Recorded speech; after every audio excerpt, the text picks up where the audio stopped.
Hola Trotamundos, bienvenidos, bienvenidas a Un Gran Viaje. Soy Pablo Strubel, autor de la web y el libro Cómo preparar un gran viaje y organizador de las jornadas de los grandes viajes. Y en este podcast quiero compartir la experiencia y aprendizajes de gente que ha hecho increíbles viajes de varios meses o años. ¿Empezamos?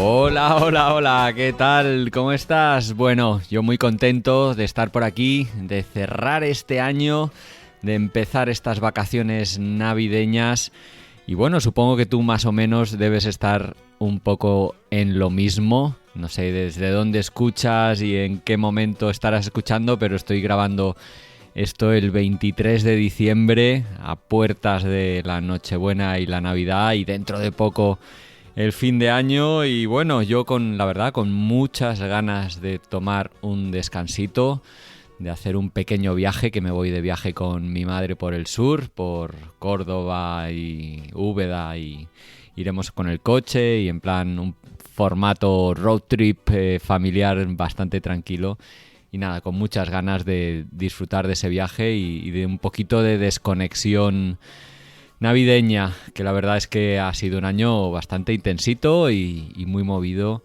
y si me pongo, que no lo voy a hacer ahora, hacer un poco recopilación de lo que ha sido este año, bueno, ha sido un año estupendo, muy pleno y muy viajero también, la verdad. Los que sois seguidores y oyentes habituales ya lo sabéis.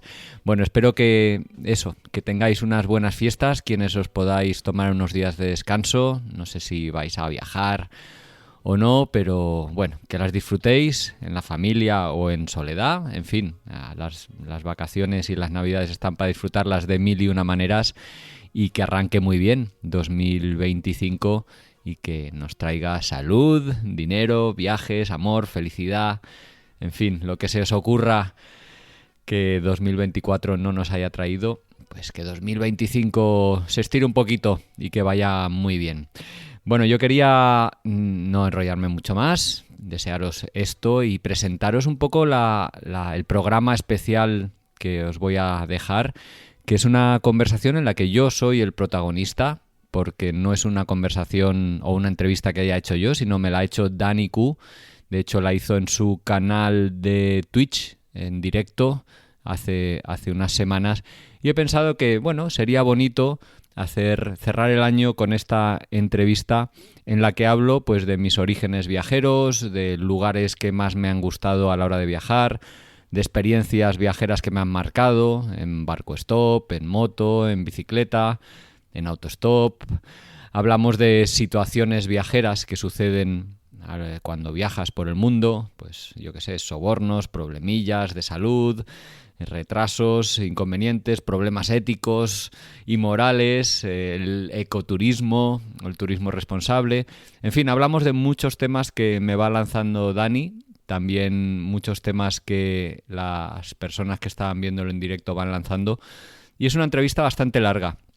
Y la verdad es que, bueno, la he planteado en dos fases o en dos programas. Uno que es el que vas a escuchar ahora, que es público y abierto y que dura como casi todas las entrevistas de Un Gran Viaje, 1 hora.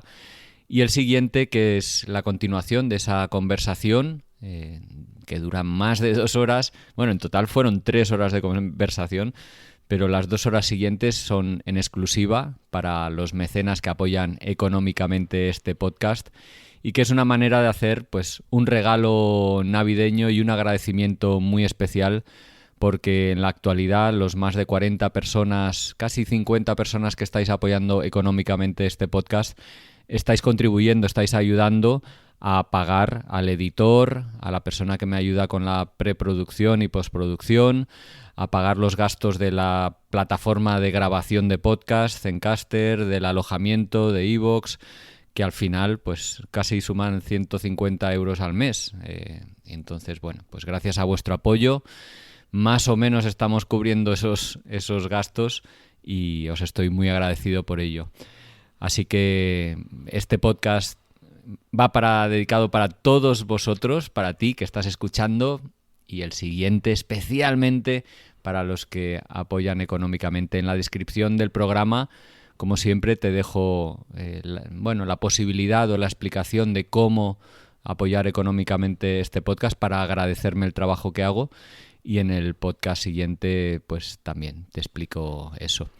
Y nada más, te deseo lo mejor para estas fiestas, para 2025, y ojalá siga contando con tu escucha y con tu entusiasmo y con tus comentarios, con tus likes y esa interacción que me gusta tener con las que estáis ahí al otro lado, para que esto no parezca, que estoy dando la chapa o que estoy ofreciendo algo a gente que luego, pues, de la que no sé nada. Así que me encantará saber un poco más de ti, qué te ha parecido el programa o lo que quieras comentar al final del programa o durante el programa. Pues ya sabes que lo puedes hacer en iVoox, en Spotify, son las 2 plataformas que permiten comentarios, así que te leeré y contestaré. Un saludo y nos escuchamos en breve, el año que viene ya.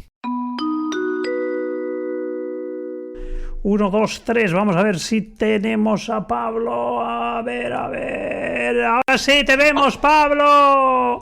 Buenas tardes, queridos amigos y amigas. Buenas, Pablo, ¿me escuchas bien? A Dani, ¿cómo estás? ¿Qué tal, amigo? Qué bueno. ¿Me oyes? ¿Todo bien? Alto, claro, perfecto, inmejorable. Pues un aplauso para el equipo de sonido, por favor, que tenemos, ¿eh? Y me ves también, ¿no? Ya para rematar, también, qué maravilla, oye, qué bien te veo. No hay nada como hacer videollamadas así o charlas en Twitch con un profesional que se dedica con cámaras, micros, a todas estas cosas, claro. Lo tiene todo ready. Fíjate que es la primera vez que hago un stream, se dice, en Twitch. Así que ¿sí? Muy contento, emocionado de que seas, de desvirgarme contigo. Gracias, Pablo. A ver qué dice el equipo. Dicen, todo bien, todo perfecto. Genial. Dicen que nos escuchan perfectamente. Vale, está leyendo por ahí. Bueno, genial. Pero Pablo, que quito una cosita que se ha colado, porque no vienes de Manresa, ¿no? Que yo sepa, estás en Madrid, ¿eh? Vale. Sigo por ahí. Vamos a corregirlo. Vamos a cambiarlo. Bueno, Pablo, fíjate que he descubierto, y me vas a canear, pero a raíz de esta charlita aquí chula que vamos a tener un ratito contigo, pues una pedazo de página web que tienes, pablostrubel.es, muy molona, muy chula. No sé quién te la ha hecho, pero felicidades a quien te haya ayudado. No creo que la hayas diseñado toda tú, pero muy bonita. Y en ella te defines, como en muchos sitios, viajero, escritor, podcast de viajes, organizador de eventos viajeros y guía de viajes. Te falta ciclo viajero, entre otras más. Pero ¿con qué faceta tuya te quedas, tío? ¿Cuál te gusta más? ¿Tú cómo te presentas normalmente? Me cuesta muchísimo, si te digo la verdad, efectivamente, porque todos esos proyectos que vas diciendo tienen un hilo conductor, que es el viaje, que es lo que me apasiona, lo que me motiva, con lo que disfruto, y tienen también algo que es un hilo conductor, que es ayudar o transmitir esa pasión a otros, ¿no? Tanto el trabajar como guía, como el organizar las jornadas de los grandes viajes, como el hacer el podcast. Lo que pretendo es compartir esa pasión viajera e inspirar a que otros se animen a salir a descubrir el mundo y a recorrer las aventuras que quieran hacer, ¿no? Independientemente de la edad, del presupuesto, del medio de transporte. Y entonces, respondiendo a tu pregunta, ¿con qué faceta me siento más identificada? Es una pregunta muy complicada. Yo creo que, claro, viajero en amplio espectro sería la que mejor define mi personalidad o mi afición, pero no me da de comer el hecho de ser viajero. Me da de comer, pues eso, el podcast, las jornadas, el escribir libros, el trabajar de guía, aunque estos últimos años lo estoy dejando porque es un trabajo muy exigente. Pero que me cuesta responder a tu pregunta, sinceramente.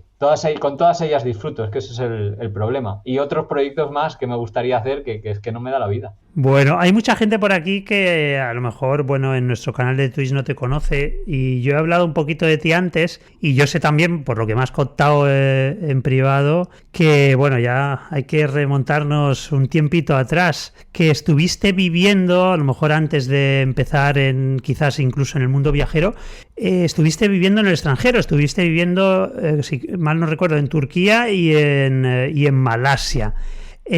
¿Fueron esos los puntos de inflexión para convertirte en viajero, digamos? O sea, ¿fue ahí donde empezó todo o ahí ya traías tú un poco la motivación de ser viajero y por ello te fuiste a buscar esas experiencias? Yo creo que esos, digamos, fueron la confirmación, esos destinos de mi pasión por salir a ver el mundo. Supongo que mucha parte de mi pasión viajera vino gracias a mi familia, que me dio las herramientas para poder defenderme y me empujó a salir al mundo, estudiando los veranos en Irlanda, en Inglaterra, en Canadá. Me enviaban a estudiar y reforzar el inglés, y eso me dio mucha soltura y ganas de seguir viendo mundo. ¿Dónde se pide una familia así, macho?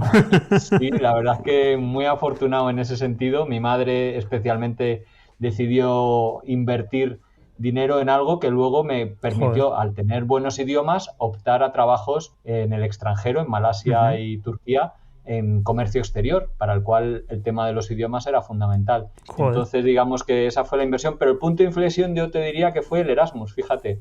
El último año de carrera yo hice económicas, me fui a Tilburg, un pueblito de Holanda, y allí de repente, claro, empiezas a conocer a polacos de Polonia, digo, a griegos, a búlgaros, a portugueses, gente de toda Europa, y empiezas a hacer amigos con gente y culturas que no conocías, aunque sean la europea. Todos tenemos muchas cosas en común, pero también muchas diferencias, y empecé a tener ganas de conocer esos países, a esas culturas, a esas gentes, y poco a poco empecé a viajar, siempre de manera solitaria, sobre todo por Europa y por los países en torno al Mediterráneo. Turquía, Siria, Marruecos, fueron así los países en los que empecé antes de irme a vivir a Malasia y a Turquía. Ahora te voy a preguntar algo sobre esas dos experiencias, pero tío, ahora me has dejado pensando, porque para mí también fue Erasmus, digamos, el punto de inflexión en mi vida hacia el mundo de los viajes. Es decir, yo no hice Erasmus, ¿vale? Porque, bueno, pues no se dio cuando estudié en la universidad, pero el irme a ver a unos compañeros que estaban de Erasmus y irme como 2 semanas, realmente yo hice un viaje, ¿no? Por Bélgica.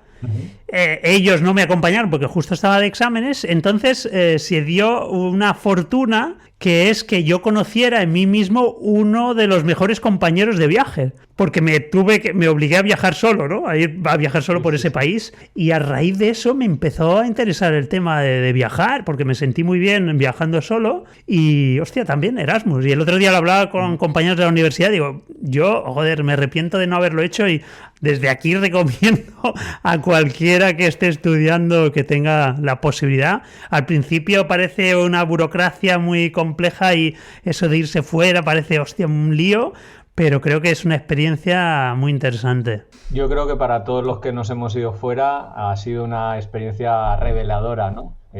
Sobre todo por eso, por conocer a gentes de otros países. El hecho, para muchos, en mi caso particular, de irme a vivir fuera por primera vez durante más de 3 semanas de verano, digamos, que me iba antes con una familia para aprender idiomas. Entonces ahí de repente te tienes que buscar un poco la vida ya como adulto en un entorno en el que no es tu idioma, no es tu cultura. Para mí fue súper importante, la verdad, también el Erasmus. Y luego esto de viajar solo, pues yo soy hijo único, que no sé si eso tiene que ver, pero me he acostumbrado mucho a hacer cosas solo. Pero ya no digo solo viajar, sino me acostumbré a ir yo creo que empecé a hacer cosas solo yendo a conciertos de rock a los cuales ninguno de mis amigos quería ir. ¿Iba solo? Hostia. Yo pensaba, viene un grupazo que me encanta y no sé qué, y no conozco a nadie que le apetezca ir, ¿me voy a quedar en casa perdiéndome el concierto porque me dé pereza? No. Y con esa actitud, digamos, he afrontado muchas obras de teatro, cine, irme a restaurantes, viajar, porque al final descubres que lo que estabas diciendo tú, que el mejor compañero de viaje es uno mismo, y que disfruto de mi soledad y de mi tiempo y de bueno, que al final no estás tan solo cuando viajas solo, pero bueno, que ya nos entendemos, que de repente como que no le tienes miedo al hecho de hacer cosas solo y disfrutas un montón viajando y haciendo cosas solo. También las disfruto en pareja o con amigos, pero son maneras diferentes, claro. Sí. Has dicho que Turquía y Malasia fueron la confirmación. Fueron, digamos, quizás el salto para dejar en la parte laboral que no estaba vinculado a los viajes y tratar de buscarse la vida en el mundo de los viajes a partir de ahí? ¿O eso llegó más tarde? Llegó un poquito más tarde. Yo mis oportunidades de irme esos 2 años a vivir fuera fue porque obtuve una beca del Instituto de Comercio Exterior de España para formarme en comercio exterior.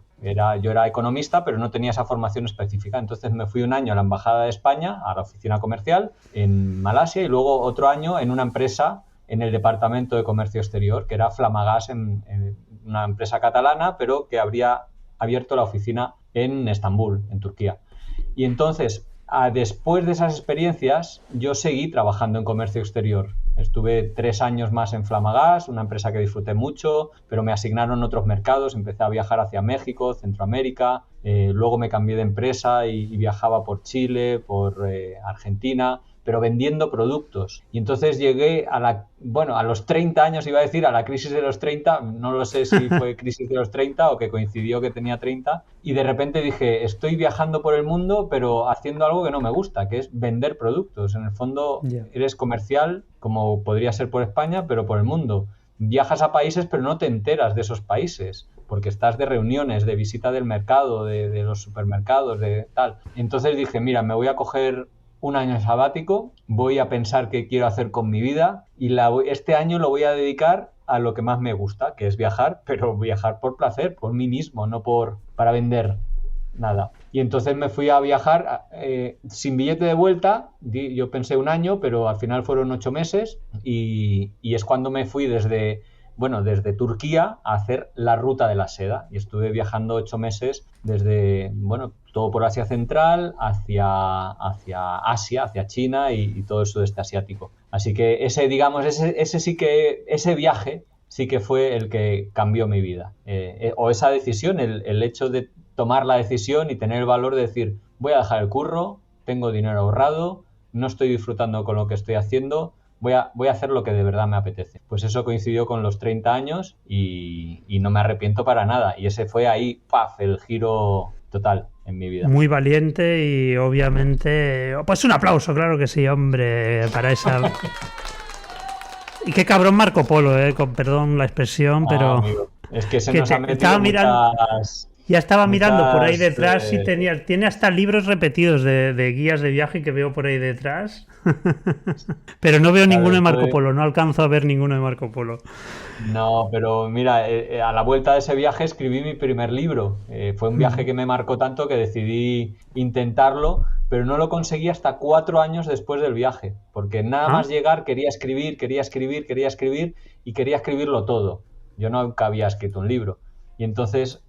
empecé a escribir y llevaba un capítulo que era de Turquía y 200 páginas, o sea, era como, no puede ser. Y lo dejé porque ya encontré trabajo relacionado con el mundo de los viajes y la economía, y dejé el proyecto del libro hasta 4 años después, que lo retomé y lo plasmé en un libro que se llama Te odio Marco Polo, que es así finito y delgado, pero que, recoge los mejores momentos de aquel viaje que me cambió la vida. Y es una muy buena guía para conocer esa parte del mundo que es Asia Central, que es muy interesante, que luego nos dirás que has estado recientemente en otra aventura, esta vez en bicicleta. Antes de volver ahí a ese momento, tío, ¿en cuántos transportes diferentes has viajado? Porque es la pregunta que me hacían antes también por aquí, te lo tenemos que preguntar. ¿Tú los has contado? A ver, no. ¿Has viajado en bicicleta?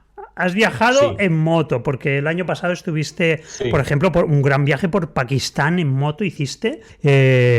Has viajado ya en barco, que en tu web hay que actualizarlo, porque has viajado en velero. Pone que algún día en velero y no está actualizado, ¿eh? Sí. En transporte público. En furgoneta también. En furgoneta de alquiler, ¿no? O sea, como si fuera 3 semanas. Es verdad, por España, pero probando un poco la vida camper, sí. En transporte público, 2 años por África, que ahora nos contarás también, ¿verdad? No sé, ¿qué te falta? El patinete eléctrico, tío. O sea, se podría... Pequeñas caminando. ¿Caminando? Caminatas, sí, sí. Ahí lo más que he ¿Caminatas? estado ha sido una semana, he de decir, no han Vale. sido, no, Son bueno, unos... 2 semanas en Pakistán, de hecho, haciendo el campo base del K2, pero bueno, Vale. ese fue O sea, un una hiking, ¿no? expedición, eso es, digamos, que Sí, además sí. llevábamos porteadores y llevábamos de todo, pero así más introspectivo, pues algunos tramos del Camino de Santiago, eso ha sido la escuela de muchos también. En mi caso, pues para caminar y para encontrar el placer de estar en la naturaleza caminando, yo la encontré en el Camino de Santiago. Y mira, ¿Pero lo lo hiciste de entero, viajar, entonces? no, No. no, no, no, No, hiciste todavía esa, no, una todavía no. parte. Vale, Sí, he vale. hecho un tramo del camino portugués, otro tramo del francés, otro tramo del norte, en semanas, he hecho semanas. Quiero decir, una semana aquí, una semana allá. Y te iba a decir que yo siempre he sido, o al principio siempre viajaba en transportes públicos y lo disfrutaba mucho, pues autobuses, trenes, qué sé, taxis compartidos, ese tipo de experiencias, porque encuentro que te acerca mucho con la clase trabajadora, clase media de los países a los que vas, que es los medios de transportes en los que se mueven, ¿no? Y te permite Ujú. tomarle el pulso a los países, ver cómo se relaciona la gente, ver qué tipo de productos llevan, etcétera, etcétera. Pero con el paso del tiempo, no sé si es que me he ido haciendo mayor o qué, pero me he ido un poco cansando de ese medio, de esa forma de viajar. Tal vez por el exceso de... Siempre he viajado por... Me gustan más países poco desarrollados, en los que los transportes son de mala calidad, que las carreteras están en mal estado, que sobrecargan los vehículos. Entonces, igual esa confluencia de cosas ha hecho que me haya cansado un poco de los transportes públicos y que haya optado en los últimos años por la bici, la moto, la furgoneta, que son viajar con tu propio medio de transporte Son más para tener mucha más independientes, ¿no? libertad, claro. Son independientes, no dependes de unos horarios o un tal, pero, ojo, confort no tienen, por lo menos la bicicleta, ¿no? Quiere decir que es una parte de aventura también muy, muy potente. Pero en ese sentido, ¿qué es lo que te lleva a probar diferentes medios de transporte para viajar? ¿Qué es lo que hay algo que te impulsa a probar alguno nuevo, a Sí, sí, sentirte como claro. un viajero diferente? Claro, es Eh, que las experiencias no tienen nada que ver, nada, nada que ver viajar uh-huh. en un medio y otro, para mí. De hecho, antes estábamos hablando de medios, se nos ha olvidado el autostop. También estuve Autostop viajando también, sí, sí. 2 meses por Turquía y Georgia haciendo dedo. Entonces, el cómo te relacionas con la gente, cómo te relacionas con el entorno, no tiene nada que ver si viajas con un medio de transporte u otro. Yo creo que sobre todo el autostop o la bicicleta son los que más te acercan a la gente porque convives mucho con ella. Y en el otro extremo estaría la furgoneta, por ejemplo, o un vehículo, un coche, ¿no? Uh-huh. Porque ya vas como en una burbuja un poquito más cerrada. Y eso cambia mucho cómo te relacionas con la gente, que para mí es lo más importante del viaje, el conocer a la gente, hablar con la gente, que me cuenten y ver cómo viven, pero también el cómo te relacionas con el medio natural, ¿no? y con el mundo. Y yo Uh-huh. cada vez estoy optando más por disfrutar del medio natural y menos de las ciudades y de las aglomeraciones de gente. Entonces, todo lo que sea ir con tu propio medio de transporte te favorece, te facilita mucho ese contacto con la naturaleza y salirte de las rutas habituales y también te permite Sí, explorar muchísimo más, porque el transporte público, mira, esto nos pasó en África, lo cruzamos en transporte público, Iciar y yo, mi sí. pareja, 2 estuvimos un años. año, A un año uno, eso. nada más. Sí, sí, sí, que telita. O sea, gracias que fue solo un año, porque acabamos que ya llegamos a Marruecos, que estábamos reventados. Por esto te digo de el estado de las carreteras, de los transportes, físicamente estábamos muy cansados, pero mentalmente también. Y lo que nos dio muchísima rabia de ese viaje es que todo lo que pensamos que era bonito estaba en el camino, estaba en los trayectos y nosotros íbamos del punto A al punto B sin poder parar en ellos, ¿no? Íbamos de pueblecito en pueblecito, ciudad en ciudad, y en África lo bonito es lo que está entre medias, ¿no? Y entonces a mí me frustró un poco tanto que digo, yo solo vuelvo a África en un futuro viaje si es con mi propio medio de En un transporte. medio Ya sea independiente, claro. una bici, una moto, Claro. igual incluso un cochecito o un 4x4, pero es que hay destinos y lugares que los tienes que recorrer de una manera u otra. No todo, las experiencias son muy diferentes. Ese es el ¿Te sueño. planteas uno largo caminando? ¿Algún viaje caminando de un No. mes o más de un mes? Bueno, igual un mes sí me gustaría. Me gustaría, por ejemplo, intentar hacer el Camino de Santiago o la Vía de la Plata, algo de cercanía en España, o la Transpirenaica con más tiempo, Ujú. cuando esté así un poquito mejor de forma. Pero para mí el andar se me hace demasiado exigente físicamente, Ujú. porque creo que no sé viajar demasiado ligero, y el viajar a pie sí que te obliga a ser muy minimalista. Y con la bicicleta, por ejemplo, o una motocicleta muy sencillita en la que pueda meter un par de alforjas, me permite ese equilibrio entre avanzar poco a poco, pero disfrutar del entorno, ¿no? Yo, o sea, dicho de otra manera, sí que me planteo futuros viajes largos, pero en bicicleta o en una motito, por ejemplo. A pie, no necesariamente. Bien, bien, bien. Bueno, venga, ahí si te tuvieras que mojar, haznos ahí un top 3 de medios de transporte ahí, bajo tu experiencia, ¿no? Sí. Que Mira, te me ha hayan... encantado viajar. Sí, viajar en barco me ha encantado, en velero, ¿eh? Estamos hablando de Eso ha velero, sido en carguero. recientemente. Sí, el año pasado fuimos desde Valencia hasta Canarias en un barco que iba a hacer luego el cruce atlántico. Ujú. Nosotros estuvimos con ellos, Iciar y yo, 2 semanas, y fue precioso, me encantó. Y es como un medio de transporte en el que me quiero ir a recorrer, por ejemplo, Polinesia, Micronesia, todas las islas del Pacífico, Ujú. haciendo barco stop.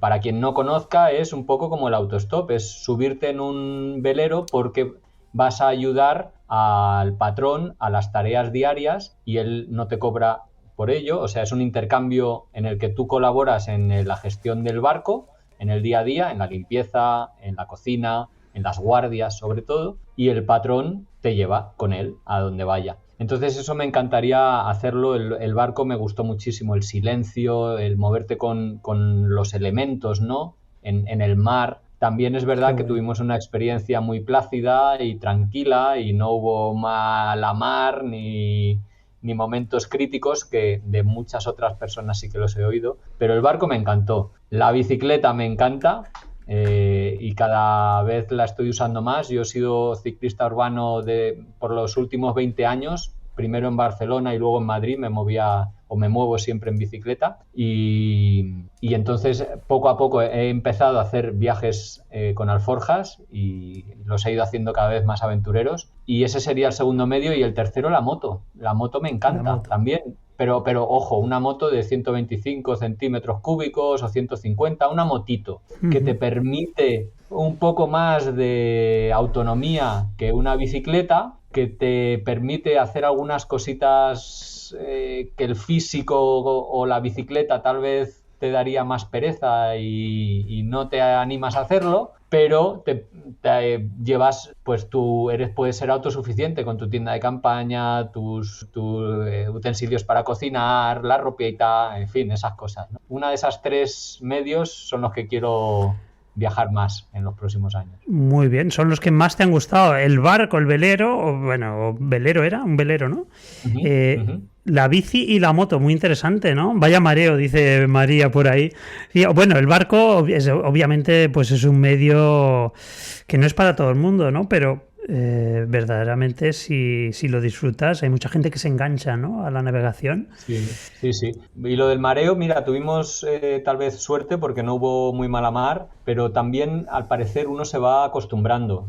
Tal vez los primeros días, por lo que dicen la gente que está más en el mar, tal vez los primeros días sí se sufran un poquito más, pero que luego el cuerpo es sabio y va acostumbrándose al oleaje, a cómo se mueve el barco y demás. Y yo no me mareé ninguna vez. Iciar sí que tuvo una vez. Iciar, el patrón le dijo: tú puedes colaborar en todo o ser especialista en algo, y entonces te liberamos de las otras tareas. Y ella, como es muy cocinillas, dijo: bueno, pues yo la cocinera, que es, según el patrón, la segunda tarea más importante de todas. Y entonces ella estuvo cocinando, y en alguna ocasión, como tienes que mantener fija la vista en lo que estás cortando o haciendo, pues ahí sí se mareó. Pero si no, Judith, por ejemplo, menos duro de lo esperado.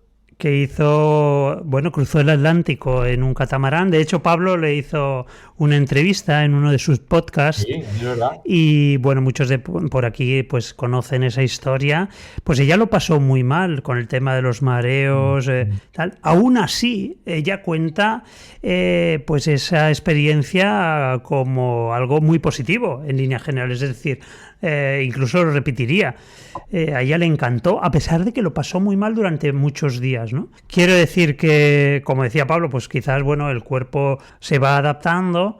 Sí puede haber cierto recelo, cierto miedo, porque, bueno, pues es lo que plantea el mar. Es una gran aventura, ¿no? Mira, dice John, yo me resisto a subir en un barco. Pocas cosas me dan tanto respeto. Bueno, ya digo, es algo muy personal, desde luego, ¿no? Sabes también que esto que dice John, lo del respeto, nosotros nos montamos en el barco de un patrón con el que teníamos muy buenas referencias y muy buena vibración. O sea, no le conocíamos personalmente, pero hicimos una entrevista por Skype y era amigo de una amiga que le conocía y en su faceta de patrón. Entonces nos dijo, podéis estar seguros de que es un crack y si pasa cualquier cosa, él es el que va a responder al final. Con que haya una persona que sepa lo que hacer en el barco, que es el patrón, y que sea una persona con temple y saber estar, es suficiente. Tú te pones, tú ayudas en lo que puedas, pero es el patrón el que tiene que sacar las castañas, como el conductor de un avión o el conductor de un coche. ¿Y cómo es eso? Perdona, Pablo. Una tranquilidad. Ajá, genial. ¿Y cómo es eso del barco stop? ¿Hay alguna plataforma donde podéis comunicaros con la gente que ofrece en su barco la posibilidad? ¿Hay que pagar algo a veces? No sé, imagino que no siempre es como hay que a lo mejor hacer una pequeña colaboración económica de vez en cuando. ¿O cómo funciona exactamente? Sí, hay 3 maneras de hacerlo, se podría decir así, que me vienen ahora. La tradicional, que es ir a un puerto en el que haya veleros que van a partir a hacer trayectos. Por ejemplo, octubre, sobre todo noviembre y diciembre, en las Canarias hay veleros que están cruzando el Atlántico, desde el puerto de Las Palmas, y eso se sabe, ¿no? Sí. Entonces tú te vas al puerto y vas hablando con los patrones. Oye, ¿necesitas ayuda? Yo tengo esta experiencia, o yo no tengo experiencia náutica, pero sé cocinar, soy un tío muy responsable, tengo don de gentes, toco la guitarra, yo qué sé, que te vea que eres una persona activa y locuaz y que vas a aportar al grupo, ¿no? Entonces, esa es la primera manera de hacerlo, yendo a los puertos. Para los que vivimos lejos de los puertos, hay plataformas en internet, Find a Crew, por ejemplo, es creo la más famosa, o Crew Seekers, que son plataformas en las que patrones cuelgan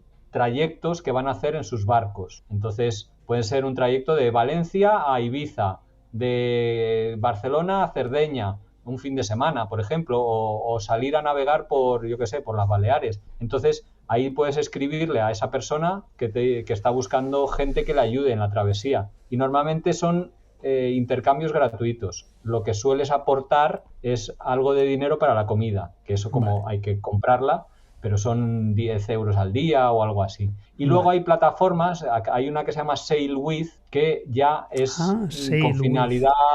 con finalidad comercial, en la que tú te comprometes, el patrón pone sus viajes ahí, pero ahí te pide, pues normalmente suelen ser 1.000 euros por semana, o sea, es cara, pero el tipo se compromete a unas fechas, a que llegas a un sitio, o no tienes que llevarte bien con el patrón, digamos, él es como compras tu plaza en ese velero que está haciendo una travesía. Entonces es una opción intermedia para quien diga, mira, yo no quiero estar aquí hablando con 80 patrones para ver quién me cae bien, para yo caerle bien, como haciendo un casting, voy a comprar la plaza, ¡pum!, 3.000 euros que me cuesta cruzar el Atlántico. Y entonces estás garantizado que te dejan subir al barco porque estás pagando. Pero, o sea, son esas 3 maneras. Muy bien. La más tradicional a la más económica o remunerada. No recuerdo cuánto duró esa experiencia que tuvisteis en velero, pero porque pregunta Jordi si cuando llegasteis a tierra tuvisteis ese mal del marinero, de que se notaba eso de que el suelo... Sí, duró 2 semanas, pero hicimos una escala nada más en Gibraltar. Entonces hicimos desde Valencia a Gibraltar 6 días y nos bajamos en el 7.º día. Y yo me mareé en Gibraltar. Hostia. O sea, iba caminando como que se tambaleaba el suelo. Y ese día tuve un dolor de cabeza que te cagas. Y luego me volví a subir y se me fue. O sea, fue increíble, pero solo me pasó a mí, al resto de la tripulación no. Y bueno, fue una sensación muy desagradable, marearse, claro, pero marearse en tierra. Y cuando bajamos en las Canarias me pasó un poquito lo mismo, pero ya a poco que estás unas horas ya el cuerpo se te acostumbra nuevamente. Pero es muy curiosa esa sensación. Oye, Pablo, a ver, llevas tu propio podcast de viajes de Un Gran Viaje, luego uno creo que también con IATI. Guía de viajes has sido, has dicho que, bueno, que ahora te has apartado desde hace un tiempo de esa faceta, pero además organizas el evento que antes comentábamos antes de conectar contigo, de gran evento de viajes, que son las Jornadas de los Grandes Viajes. Ahora además colaboras con Radio Nacional de España y, bueno, seguramente me dejo alguna cosa más, pero ¿cómo se compagina toda esa faceta laboral con viajar, con lo que nos cuentas ahora? ¿Cómo lo haces, tío? A ver, cuéntanos. ¿O te dejas una parte del año para viajar o cómo lo haces? Sí, la verdad es que, mira, los trabajos están bastante acotados en el tiempo. Sí que hay algunos que es a lo largo de todo el año. Por ejemplo, los podcasts. Es un proyecto, tanto el mío como el que hago para IATI Seguros, que cada 15 días voy publicando un podcast. Entonces, esos, digamos, me intento organizar para hacer 4 o 5 podcasts en 1 o 2 semanas que estoy quieto en un lugar, grabo, envío al editor para que me ayude con la edición, a la otra persona que me ayuda con otra historia.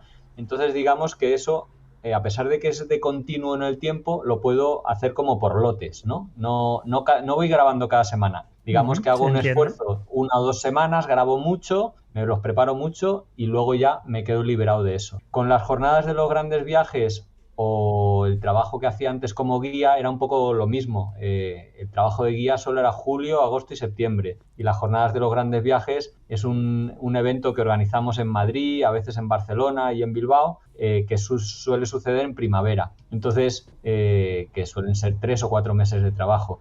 Entonces, normalmente, Iciar y yo pues nos cogíamos de vacaciones 2, 3 meses que solían corresponder con el invierno español. Pues diciembre, enero, febrero, que es cuando más frío hace aquí en Madrid. Entonces, solíamos irnos a viajar, pues eso, al sudeste asiático, a sitios cálidos, a Colombia fuimos este año.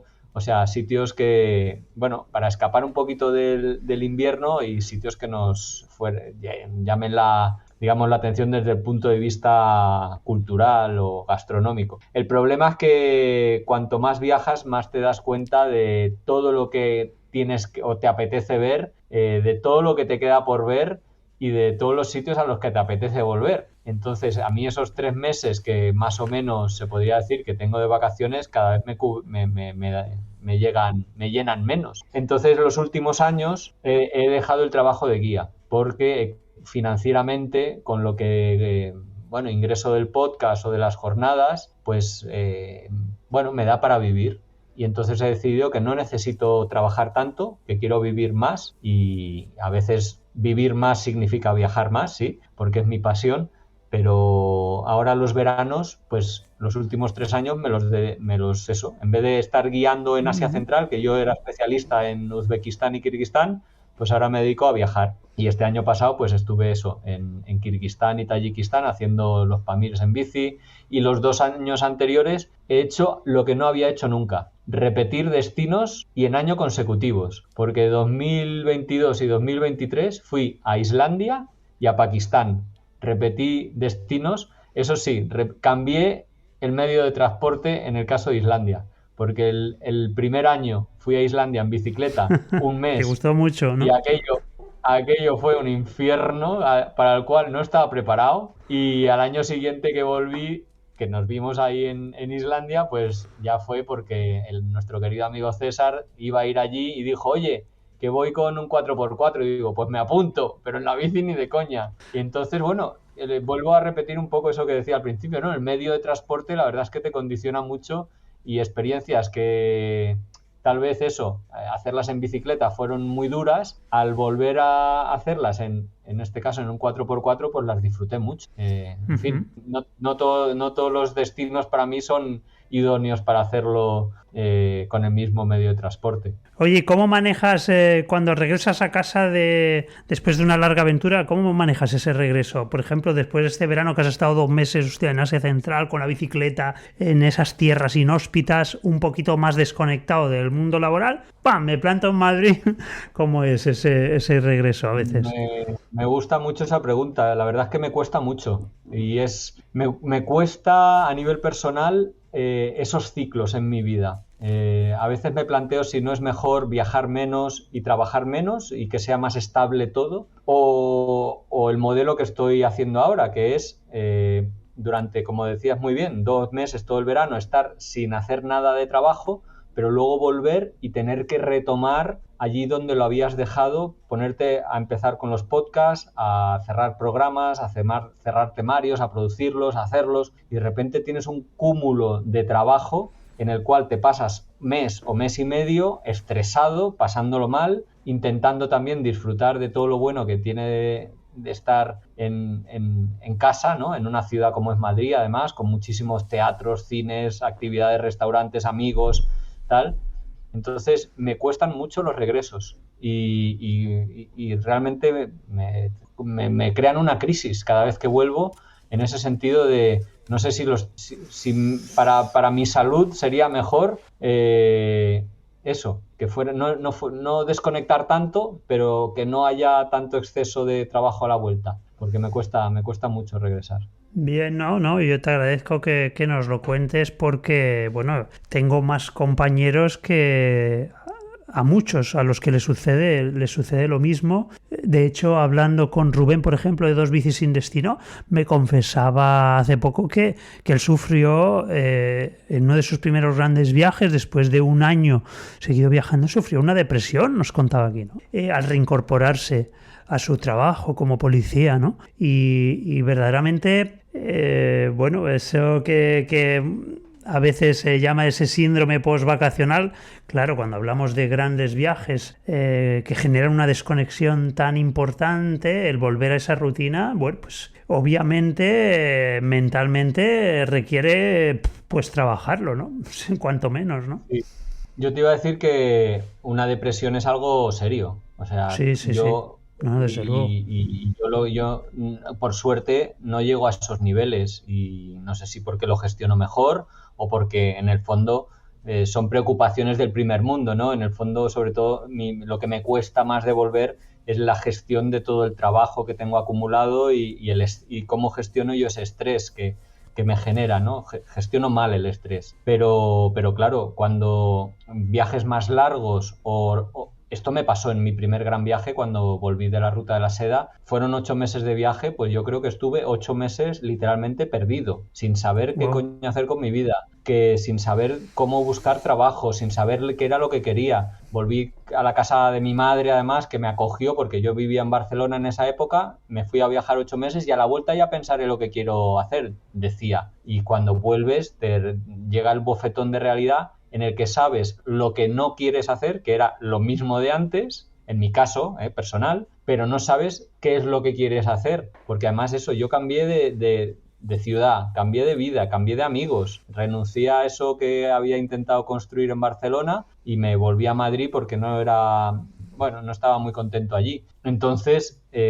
allí entonces sí que lo pasé muy mal, a la vuelta de aquel primer viaje largo. En cambio, cuando hice el segundo, cuando volví de África, por ejemplo, yo estaba a gusto en el trabajo que tenía, que era como gerente en una librería de viajes, en el que vendíamos libros de viajes, mapas, accesorios para el viaje, era muy guay. Yo era el gerente, que no deja de ser un trabajo de oficina, pero el entorno me molaba mucho. Entonces hablé con mi jefe y me pedí una especie de excedencia. Él me dijo, si te vas 1 año, te guardo el trabajo, contrato a otra persona temporalmente y vuelves y aquí te está esperando el trabajo. Y reincorporarme a mi vida después de aquel viaje fue mucho más fácil porque ya tenía claro lo que iba a hacer. O sea, yo ya me había mentalizado de que iba a volver a trabajar a esa librería y demás. Pero la verdad es que duré 1 año en esa librería porque Bueno, en el ni fondo tan mal. mi cuerpo me pedía, sí, el cuerpo me pedía más acción y me pedía escribir libros y me pedía trabajar de guía y me pedía otras cosas, ¿no?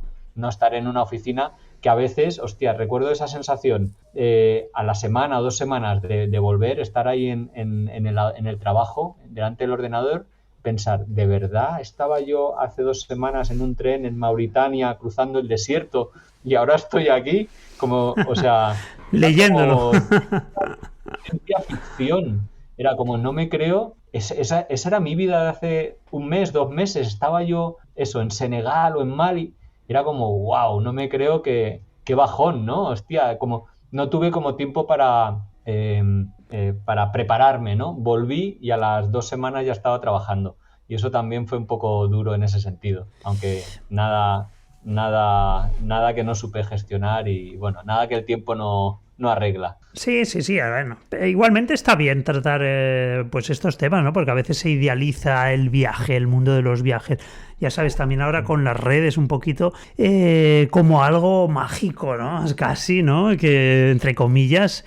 Y mucha gente puede llevarse un chasco, ¿no? Porque verdaderamente, bueno, cada cosa es para cada persona y bueno, y a veces también, bueno, consumimos una irrealidad que luego a lo mejor pues no se corresponde con la experiencia que podamos tener. ¿Tú has tenido alguna experiencia así como dura o decepcionante o difícil que te haya hecho hasta como replantearte el mundo de los viajes o el abandonar el mundo de los viajes o no? No, en ese sentido no. O sea, yo disfruto mucho viajando y disfruto con ese equilibrio regresando también, ¿no? Ahora, Mm, pero, y de hecho o sea, me apetece hacer otro viaje largo y disfrutarlo, pero sí que es fundamental mencionar, hablar, que un viaje genera muchísimas rutinas, que un viaje genera que es verdad que vas a vivir experiencias casi cada día, que generan mucha adrenalina, que generan mucha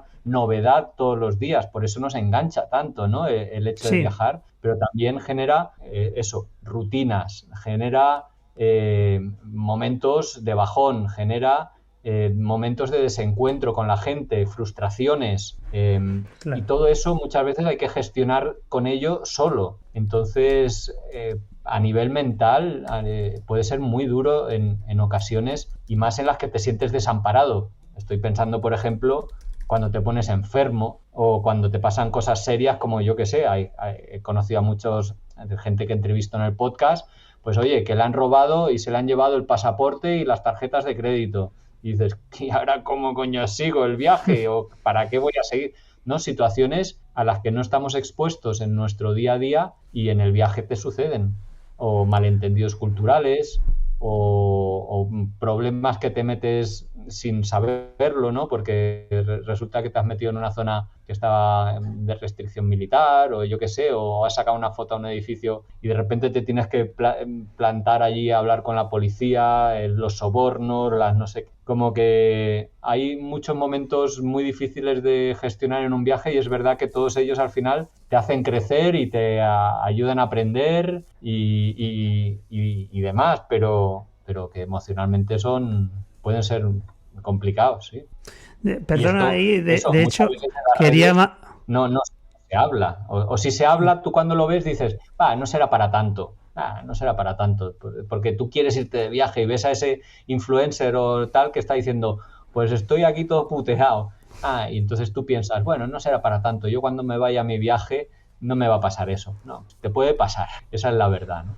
Sí, además Perdona, Alex. no, que no suelen, no se suele vender esa imagen como contabas, ¿no? Se suele idealizar mucho el viaje, edulcorándolo de muchas formas, ¿no? No, quería mandar un saludo a Marisina, que ha mandado a su gente al canal, que además la conocí en Islandia, cuando fuimos juntos a Islandia. Conocí a Marisina en persona, que es una chica que hace streaming y hace IRL y la conocí en persona muy, muy simpática, muy maja. Y nada, le mandamos un saludo desde aquí a toda su gente.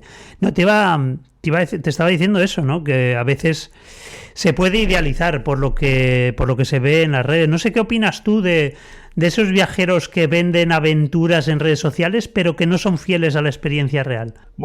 Bueno, ahí estás abriendo un melón potente, ¿no? Bueno. Sí, a ver, me gustan mucho las redes sociales porque me han permitido conocer a mucha gente interesante, a gente como tú, por ejemplo, a gente que está haciendo viajes muy chulos, me ha permitido estar en contacto con ellos, me ha permitido recibir muchas invitaciones de gente que sabe que estoy viajando por su país o su ciudad y me dice, vente y comamos o tomamos un café o vete a tal sitio que tal. O sea, las redes sociales para mí tienen algo muy bueno, pero cuando el ego empieza a formar parte de la ecuación en las redes sociales y empezamos a querer vender una imagen, es cuando se jode todo. Claro, para mí no se jode todo. Hay gente que es fiel a la realidad, como decías, y otra, bueno, más bien como decías, que al final se está autoproyectando en unas experiencias o en un tipo de viaje o en un viajero que realmente no es, ¿no? Y está vendiendo el viaje de una manera, bueno, mostrando el viaje de una manera que a poco que tú sepas un poco o hayas viajado un poco, dices, esto no era tan difícil como me está diciendo, o para llegar aquí, aquí ha tenido que pedir ayuda a alguien que le ha dejado pasar, no ha pasado así de esa manera, como que empiezas a ver cosas que dices, cuéntamelo, Claro. ¿no? Cuéntamelo Tú, tal cual, hombre. claro, es que tú, Pablo, tú podrías estar ahí como, digamos, fiscal general, ¿eh? Porque, Auditor a ver, ahí. claro, es que, a ver, os cuento, es fácil. O sea, Pablo está metido, organiza uno de los eventos viajeros que lo habéis creado vosotros, que se llaman las Jornadas de los Grandes Viajes, que sería uno de los principales eventos viajeros de España. En ese evento, durante 2 días, bueno, más, se hacen charlas, sobre todo viajeras, normalmente de viajeros anónimos, a veces más conocidos, menos en el mundo viajero, que narran sobre todo pues un gran viaje, ¿verdad? ¿No, Pablo? No sé si lo he explicado bien. Sí, sí, perfectamente. Son viajes.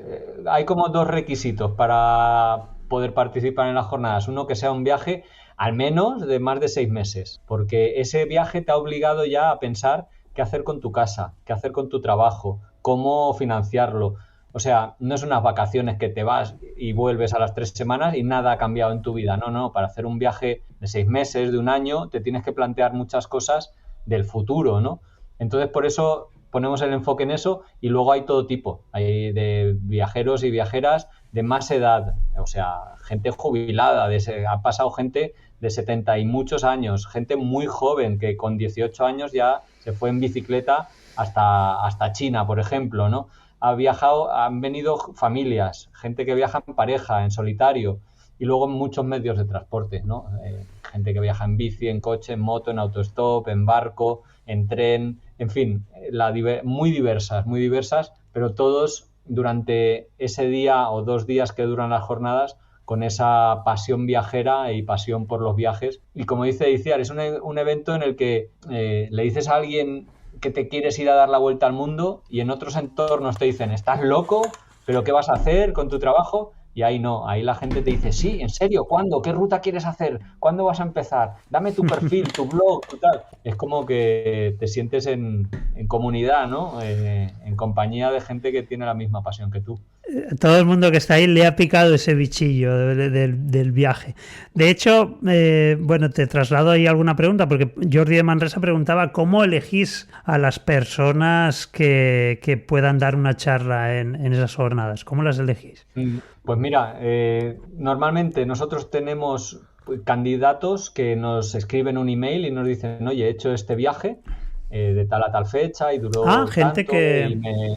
Sí, se postula, digamos, para dar Muy bien. charlas o recomendaciones de otros oradores de años anteriores que nos dicen, oye, pues he conocido a fulanito y yo creo que encaja muy bien en los viajes. Uh-huh.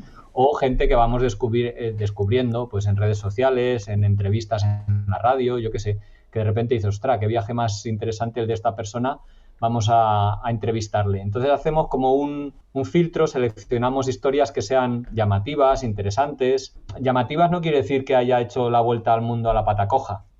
No buscamos sensacionalismo ni cosas absurdas, ¿no? Pero buscamos que sean viajes un poquito o diferentes o que sean no el, entre comillas, típico vuelta al mundo, que también tiene su espacio, pero vuelta al mundo por el sudeste asiático y Latinoamérica de 6 meses en cada continente, porque eso lo hace mucha gente ya, ¿no? Que es algo que en las jornadas estamos un poquito orgullosos también, que creemos que con las jornadas mucha gente se ha animado a hacer todo tipo de viajes, ¿no? Que ha visto que había gente que estaba haciendo esos viajes largos, viajes desafiantes en ocasiones, y se han animado a hacer su aventura, ¿no? Entonces, bueno, elegimos 8 perfiles que son muy variados, que haya mucha heterogeneidad, como decía, chicos, chicas, parejas, familias, de más edad, menos edad, con más presupuesto, menos presupuesto, un medio de transporte, un tal, y ahí hacemos una amalgama que es lo más complicado de todo. Es como los festivales de música. De los decenas de miles de grupos que hay, elegir pues que a 20 o a 30, imagínate qué difícil tiene que ser para los productores de un festival de música. Pues para nosotros también. Eso es lo que es más difícil y más bonito, por otro lado. El contacto con los viajeros. Cuando tenemos alguna duda, hacemos alguna entrevista para ver cómo se expresan, porque hay muchas veces que hay gente que tiene un viaje que no es tan llamativo, pero lo cuenta de una manera muy especial, entonces te engancha. Y hay gente que ha hecho un viajazo increíble y luego pues es parco de palabras o no se expresa muy bien. Entonces dices, pues es una pena, pero al final tiene que entretener al público que está ahí escuchándole 45 minutos, claro. Y en ese sentido, hablando de que tú podrías ser fiscal general con el buen ojo que tienes, fiscal general de viajeros, ¿cuántas decepciones os lleváis en cada jornada de los grandes viajes? Supongo que a lo mejor ahí puede haber alguna, ¿no? O no, o de la mayoría. Si hay 20 invitados o 20 viajeros y dan 20 charlas, ¿qué porcentaje de viajeros decís, este está vendiendo humo, este tal... Muy poquito, muy poquito, vale. En los últimos años, igual un 5%, digamos, vale. por poner una cifra. Porque eso es que elegir muy bien, Claro, efectivamente, pero es que en los primeros años, primero que no había tanta gente viajando, estamos hablando que las jornadas empezaron en 2013, no había tantas redes sociales, era más difícil de encontrar a la gente. Entonces, incluso en aquella época, o sea, invitábamos a gente sin haber hablado con ellos. Le decíamos, oye, vente a dar una charla a este evento que organizamos, una charla de 45 minutos y puedes proyectar tus fotos. Pero no les dábamos más indicaciones, no les explicábamos quién era el público, cómo transmitir bien, cómo hacer una buena charla, cosas que ahora sí hacemos. Ahora ayudamos a los oradores a que preparen un poco la charla, sobre todo si no han hecho nunca ninguna. Uh-huh. Y en los primeros años nos llevamos algunas decepciones por eso, porque de repente recuerdo una que subió un orador que tenía un viajazo increíble y dijo, bueno, voy a poner el vídeo de introducción, dura 30 minutos y luego ya me podéis hacer preguntas. Y nos quedamos como, no, un vídeo de 30 minutos no, si la gente lo que viene es a escucharte a ti, no a ver el vídeo, que ya lo puede ver en YouTube. O otro orador que se pasó toda la charla porque le daba mucho miedo hablar al público, de espaldas al público, mirando a la proyección, a las fotos que se iban proyectando, y entonces hablaba de espaldas al público. Y era súper raro, claro, no conectó con el público. Tenía un viajazo increíble, pero hablaba de espaldas al público. Entonces la gente pues no conecta tanto. Sí, qué raro, claro. Entonces ese tipo de cosas, estos años ya hemos ido pues poniendo más cuidado y explicando mejor cómo es el evento y demás para que no sucedan. Y realmente yo creo que no suceden. Siempre hay alguna charla con la que conectas un poco menos. Pues es normal porque intentamos que haya todo tipo de viajeros. Yo igual conecto más con los viajeros más aventureros, claro. Pero en el evento también hay viajeros normales, llamémosle así, igual, pero esos conectan con otra parte del público que está ahí también, ¿no? Claro, se trata de encontrar un equilibrio, ¿no? Sí, y pasa algo muy gracioso que cuando acaba el evento enviamos un formulario a todos los asistentes para que nos digan un poco qué les ha parecido cada charla y el evento en general, cosas a mejorar y tal. Y entonces en la misma charla puedes leer en un comentario, charla increíble, súper motivadora, lo hemos flipado. Y el comentario siguiente es, me he aburrido, este chico no transmitía nada bien. Entonces es como 2 personas viendo la misma charla reciben mensajes totalmente diferentes, ¿no? Sí, eso claro, bueno, puede pasar, ¿no? Sí, sí, es como quien va al cine, vaya. Al final, una película, pues te gustan más unas cosas u otras y vas con tu pareja y a ella le ha gustado, a ti no. Pero el feedback siempre es interesante, ¿no? Porque al final sí que te va a dar una valoración bien aproximada de lo que ha sucedido un poco, ¿no? Ujú. Aunque, Sí. bueno, habrá pareceres distintos, ¿no? Hombre, para la satisfacción media, creo que el año pasado nos pusieron de nota media un 9,6 en Madrid. nueve coma Vamos. seis, chaval. Bueno, Entonces, bueno, es verdad que es un esfuerzo nuestro, pero también de los oradores que forman parte del evento, que ven que en ese evento hay mucha pasión, está hecho con mucho cariño, no es un evento organizado por una multinacional o una empresa, yo qué sé, un Fitur o un algo así, no, no, es gente que ha hecho doy fe, doy fe. un gran viaje y que por pasión hacia los viajes, pues se ha animado a organizar este evento como punto de encuentro. ¿Tenemos fecha para el año que viene ya? No, todavía no, ¿no? No, pero volverá en abril, mayo. Sí, abril o Abril, mayo de mayo en Madrid, 2025. chicos, ¿eh? Ya lo sabéis. Sí, sí, sí. Anotar Estamos ahí porque es un eventazo, ¿eh? hablando con los patrocinadores, a ver qué es la O parte sea, más complicada. Que, y por por cierto, ejemplo, si hay alguien que conozca claro, alguna empresa del mundo de viajes que quiera ganar visibilidad y asociarse a la comunidad viajera, que lo comente por aquí y hablemos, porque hace falta dinero para organizar todo esto. Los traslados, los honorarios de los participantes. Hay mucha pasta ahí, ya desgraciadamente, claro, es que, necesitada. bueno. Pablo, ¿qué harías si ahora te llaman? Mira, justo has dicho esto y te llaman y te ofrecen un sponsor, un contrato muy lucrativo, pero que es contrario un poco a tus principios. ¿Qué harías? Seguramente decirle que no, Muy seguramente, ¿eh? bien, O sea, muy de bien, muy hecho bien, hay empresas a las muy que no bien. escribimos que son del mundillo de los viajes, pero no comulgan con nuestros principios viajeros y no les escribimos a pesar de que Bravo. creo que podrían poner dinero, pero Pero te he dicho costaría decir que muy no, claro. lucrativo, ¿eh? Muy lucrativo, ¿eh? ¿Qué Costaría, precio? pero No, no. al final el evento lo hemos organizado Iciar y yo siempre con mucho cariño desde la base, o sea, es un evento muy nuestro. Al final tenemos que estar muy cómodos con las personas que participan, pero también con las empresas que participan, porque al final también tenemos una reputación, una imagen y queremos, no me gustaría que Claro. se nos asociase con una empresa que no, bueno, que no hace bien las cosas, ¿no? Luego otra cosa es que sucedan cosas, ¿no? Hemos trabajado con muchas empresas, aerolíneas o cosas así que te dicen, es que con lo que contaminan las aerolíneas igual no deberían estar como patrocinadores. Buf, Ya, y pero entonces, claro, entonces no viajamos ninguno, ¿no? claro, Porque al claro, final, claro.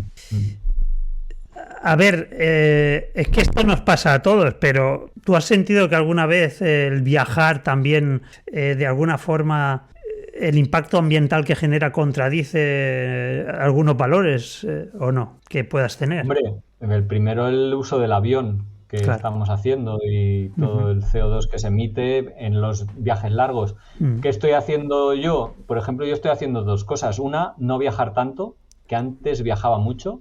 Antes tenía 2 días libres, fin de semana, vuelo a no sé dónde, puente de no sé qué, vuelo a no sé dónde. Como que, bueno, eso creo que tiene un impacto ambiental, Pero no, no es porque tienen menos pasta, ¿no, Pablo? no, No.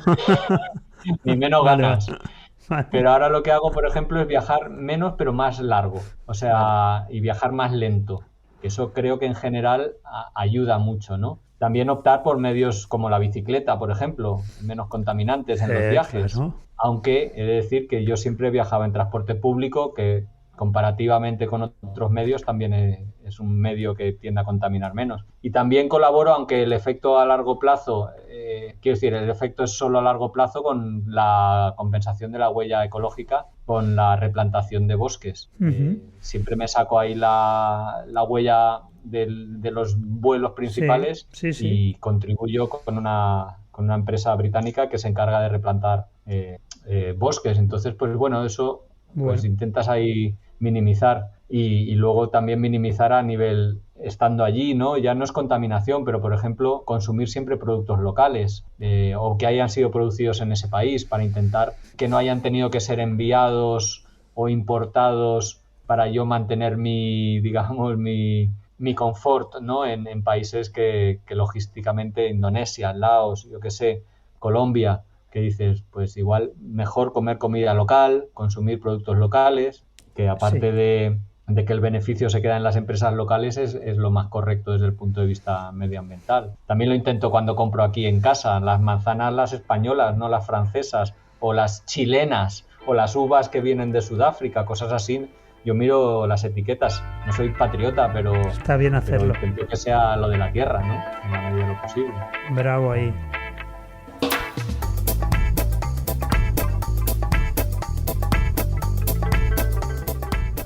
Y esto ha sido todo por hoy. Espero que hayas disfrutado con este nuevo podcast.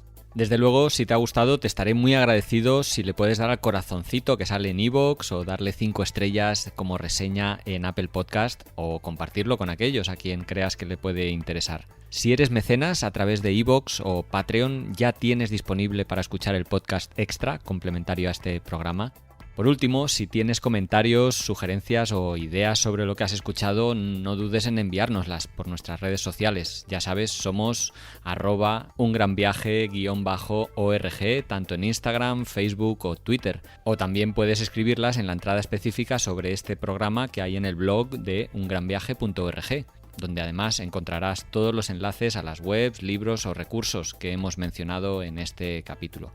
Si lo prefieres, también nos puedes grabar un mensaje de audio desde nuestra web a través de un programita que hemos preparado a tal efecto, o nos puedes enviar un email con cualquier cuestión a hola@ungranviaje.org.